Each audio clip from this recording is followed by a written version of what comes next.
السلام علیکم ورحمۃ اللہ وبرکاتہ، نحمده ونصلی علی رسولہ الکریم، اما بعد فاعوذ باللہ من الشیطان الرجیم، بسم اللہ الرحمن الرحیم۔ پرہیز علاج سے بہتر ہے، یعنی کوئی دوائی نہ لے، کچھ نہ لے، فاسٹنگ شروع کر دیں تو فاسٹنگ میں بھی شفا ہے۔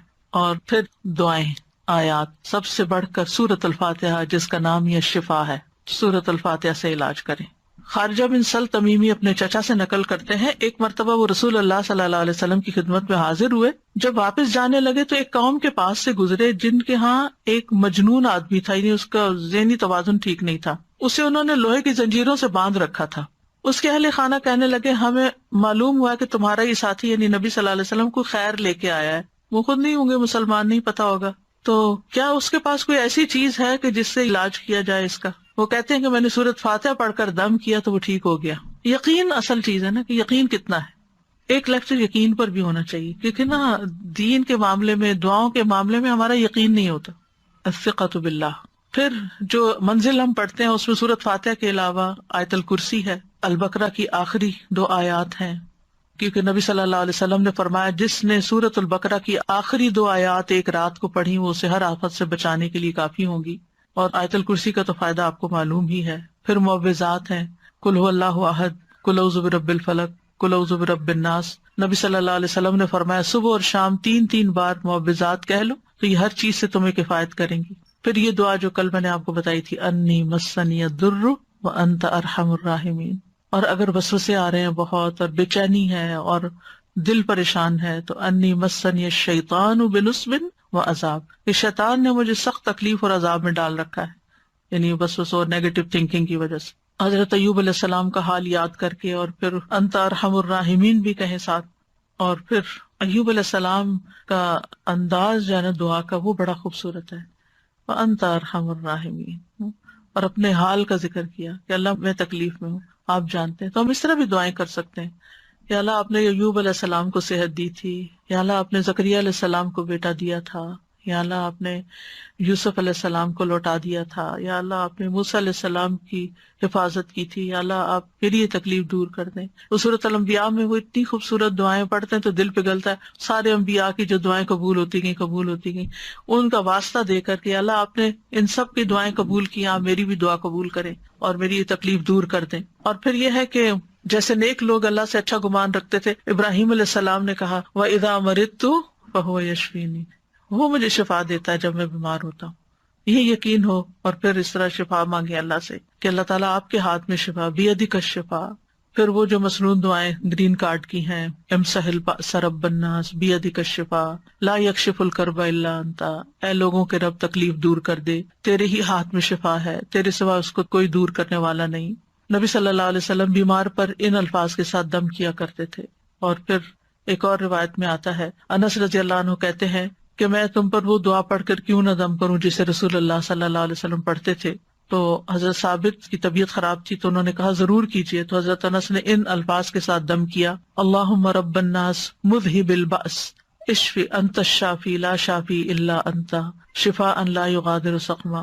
پھر اسی طرح یہ ہے کہ اگر کوئی جل جائے تو اس کا علاج نبی صلی اللہ علیہ وسلم نے کس طرح کیا۔ ایک خاتون کہتی ہیں کہ میں حبشہ سے واپس آ رہی تھی، مدینہ سے کچھ فاصلے پر تھی، تو کھانا پکانا شروع کیا، لکڑیاں ختم ہوئی تو لکڑیوں کی تلاش میں نکلی تو بچے نے ہانڈی اپنے اوپر گرا لی اور وہ بازو پہ گر گئی اور وہ جل گیا۔ تو وہ پھر لے کے نبی صلی اللہ علیہ وسلم کی خدمت میں حاضر ہوئی، کہا اللہ کے رسول صلی اللہ علیہ وسلم میرے ماں باپ آپ پہ قربان، یہ محمد بن حاتم ہیں اور ان کے ساتھ یہ ہوا ہے۔ تو آپ نے اپنا لعاب دہن ڈالا اور سر پہ ہاتھ پھیرا اور برکت کی دعا کی، اور اس جلی ہوئی جگہ پر لعاب دہن ڈالتے جاتے تھے اور ساتھ یہ دعا پڑھتے تھے، اذہب البأس رب الناس واشفی انت الشافی لا شفاء الا شفاؤک اشفی شفاء لا یغادر سقما۔ اب پچھلے دنوں ایک پوسٹ آپ نے بھی شاید دیکھی ہو جس میں وہ کوئی حکیم یا طبیب ایسی ریکمینڈ کرتا ہے کہ اگر کوئی شخص صبح کے وقت اپنا پہلا لعاب اپنی آنکھوں کے اندر لگاتا ہے تو اس کی آنکھوں کی بینائی تیز ہو جاتی ہے اور بیماریاں دور ہوتے ہیں۔ بہرحال لعاب کے اندر بھی اللہ نے شفا رکھی ہے. اور پھر اسی طرح خود کو تکلیف ہو، اور یہ تو میں نے بہت دفعہ آزمایا ہے کہ درد کی جگہ پر ہاتھ رکھ کے انسان 3 دفعہ بسم اللہ پڑھے اور 7 دفعہ اعوذ بعزت اللہ وقدرتی من شر ما اجد واحاذر. بہت ہی خوبصورت دعا ہے اور بہت جلد تکلیف دور ہوتی ہے. خاص طور پہ اگر گھٹنوں وغیرہ میں تکلیف ہے تو آپ ان کو کلونجی کے آئل سے رب بھی کرتے جائیں اور یہ دعا پڑھتے جائیں تو انشاءاللہ ٹھیک ہو جائیں گے. پھر اسی طرح اگر کہیں پھوڑا پھنسی ہے چھوٹا موٹا تو اس پر نبی صلی اللہ علیہ وسلم یہ دعا پڑھتے تھے، بسم اللہ تربت اردنا بریقت بعدنا لیشفی بہ سقیمنا باذن ربنا. اللہ کے نام کے ساتھ ہماری زمین کی مٹی، یعنی جس زمین پہ انسان رہتا ہے وہیں کی مٹی لے سکتا ہے اگر مدینہ کی مٹی نہ ہو، ہمارے رب کے حکم سے ہم میں سے بعض کے لعاب کے ساتھ ہمارے بیمار کو شفا دی جائے. یعنی وہاں پر کوئی بڑی بڑی فارمیسیز نہیں تھی، کوئی اور علاج کے لیے ہاسپٹل نہیں تھے، تو یہی چیزیں جو تھیں نبی صلی اللہ علیہ وسلم نے عملاً کر کے دکھائیں اور لوگوں کو فائدہ بھی پہنچا. تو نبی صلی اللہ علیہ وسلم کسی کے جسم پر کوئی پھوڑا، کوئی زخم، کوئی تکلیف ہوتی تو لعاب کے ساتھ مٹی لگا کے اس جگہ پر لگا دیتے تھے. اور راکھ کا لگانا جو ہے، آپ صلی اللہ علیہ وسلم کو جب جنگ احد میں آپ کو تکلیف پہنچی تھی تو حضرت فاطمہ نے چٹائی جلا کے اس کی راکھ جو تھی وہ وہاں لگا کے تو پٹی کی تھی، تو اس میں بھی اللہ تعالیٰ نے شفا رکھی ہے. اور پھر اسی طرح تکلیف اور پریشانی کے وقت کی جو عام دعائیں ہیں وہ بھی پڑھنی چاہیے. یا حی یا قیوم برحمتک استغیث اللہ اللہ ربی لا اشرک بہ شیئا. پھر اسی طرح لا الہ الا انت سبحانک انی کنت من الظالمین. پھر نبی صلی اللہ علیہ وسلم جب کرب اور تکلیف اور پریشانی اور بے چینی ہوتی تھی اس وقت پڑھتے تھے لا الہ الا اللہ العظیم الحلیم، لا الہ الا اللہ رب العرش العظیم، لا الہ الا اللہ رب السماوات ورب الارض ورب العرش الکریم. یعنی عرش سب سے بڑی چیز ہے نا مخلوقات میں سے، تو اس کے رب کا واسطہ دے کر پھر دعا کرتے تھے.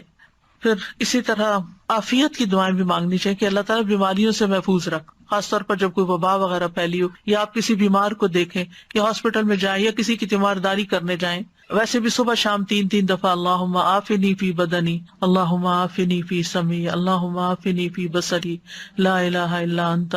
پھر اللہم انی اعوذ بک من زوال نعمتک وتحول عافیتک وفجاءۃ نقمتک وجمیع سخطک.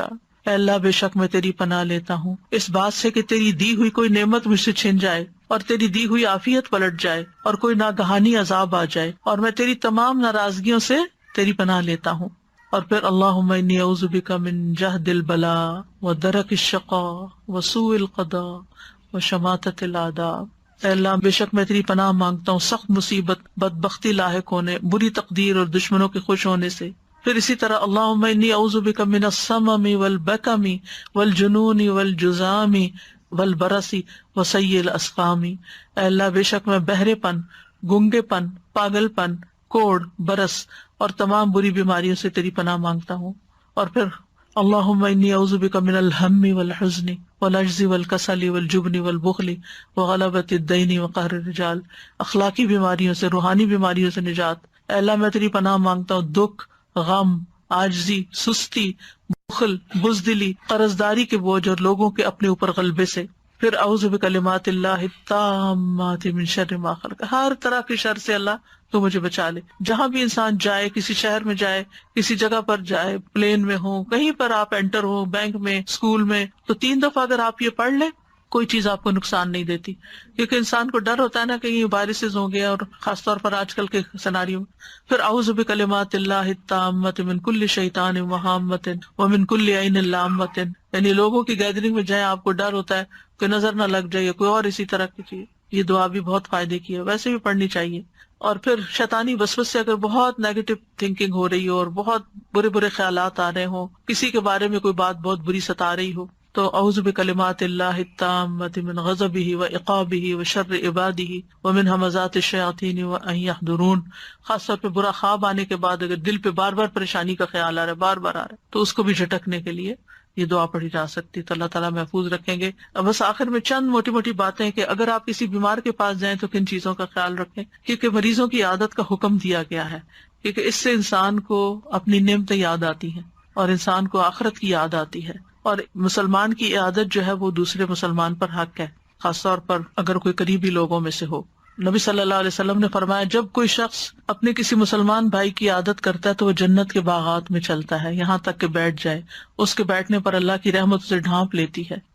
اگر واقعی عیادت کی نیت سے کسی کے پاس جاتے ہیں اور عبادت کی نیت سے، اور اگر صبح کے وقت جائے تو شام تک 70,000 فرشتے اس کے لیے دعائے بخشش کرتے ہیں، اور شام کو جائے تو صبح تک، یعنی اتنا بڑا اجر و ثواب ہے۔ اور عیادت نہ کرنے والوں کی مذمت کی گئی ہے۔ اللہ تعالیٰ قیامت کے دن فرمائیں گے کہ میرا فلاں بندہ بیمار تھا، تو نے اس کی عیادت نہیں کی، یعنی تم نے اس کا حال ہی نہیں پوچھا، اگر تو اس کی عیادت کرتا تو مجھے اس کے پاس پاتا۔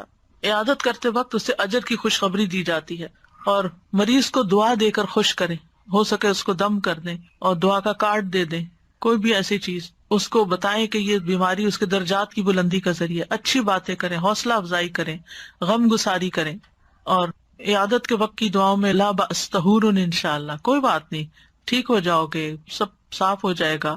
اگر اور دعائیں آپ کو لمبی چوڑی نہیں بھی آتی تو سورۃ فاتحہ تو سب کو آتی، سورۃ فاتحہ پڑھ کے دم کر دیں، معوذات پڑھ کے دم کر دیں، اور پھر اسأل اللہ العظیم رب العرش العظیم ان یشفیک 7 دفعہ پڑھ کے آپ اس پہ دم کر دیں۔ نبی صلی اللہ علیہ وسلم نے فرمایا جو مسلمان کسی بیمار کی عیادت کے لیے اس کے پاس آئے جس کی موت کا وقت نہ آیا ہو اور 7 مرتبہ یہ پڑھے تو اللہ تعالیٰ اس کو شفا عطا کر دیتا ہے۔ تو یہ بیمار کے لیے پڑھنی چاہیے۔ پھر اللہم اشف فلان، اگر دور بیٹھے ہیں تو دور سے دعائیں کر دیں، اور دیگر بھی اذہب البأس اور مذہب البأس، اور یہ ساری دعائیں جو پہلے میں آپ کو بتا چکی ہوں دیگر بیماریوں کے علاج میں، یہ دعائیں گرین کارڈ پہ لکھی ہوئی ہیں، ان سب کا بھی یعنی اگر آپ کے پاس زبانی یاد نہیں تو دیکھ کے بھی آپ ان کو پڑھ سکتے ہیں، اور ساتھ اپنے لیے بھی ایک دعا مانگیں کہ اللہ مجھے اس سے عافیت میں رکھنا، یعنی الحمدللہ الذی عافانی مما ابتلاک بہ وفضلنی علی کثیر ممن خلق تفضیلا۔